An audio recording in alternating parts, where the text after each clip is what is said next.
Poignée de main, accolade et sourire. Le ton est donné dès les premiers instants. Cette rencontre au sommet se tient sur le mode de la convivialité. Entre le président Félix Tshisekedi et le cheikh Tamim bin Hamad Al Thani, émir du Qatar, le courant passe bien. Les deux dirigeants s'apprécient mutuellement. Leur tête-à-tête a duré plus d'une heure. Il a été suivi d'une séance de travail avec leurs délégations respectives. L'objectif était clair, faire le point sur les accords passés signés entre la RDC et le Qatar pour enfin les rendre concrets. Il y a 2 ans, nous avons signé une série d'accords avec le gouvernement qatari. La première étape, du moins chez nous, a été terminée, l'étape, si vous voulez, de la validation parlementaire, ce qu'on appelle techniquement la ratification. Nous avons déposé des instruments de ratification comme de règles en la matière. De ce côté-ci, l'ambassadeur est allé déposer au ministère des Affaires étrangères. Donc il était temps que nous puissions faire le point de la coopération et surtout le point de la mise en œuvre d'un ensemble de projets que nous avons convenus.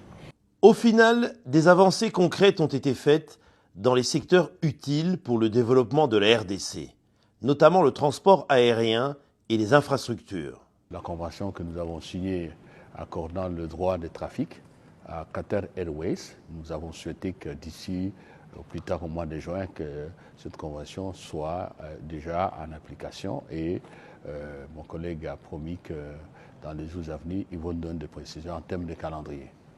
Le deuxième accord, la deuxième convention est relative au port de Matadi.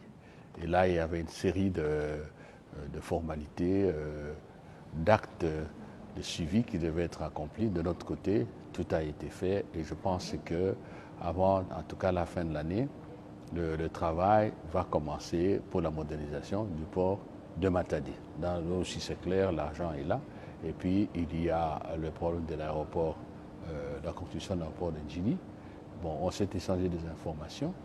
Il doit y avoir par la suite, comment dirais-je, des discussions qui vont continuer d'harmonisation pour voir, mais là aussi, il y a des signaux qui sont positifs.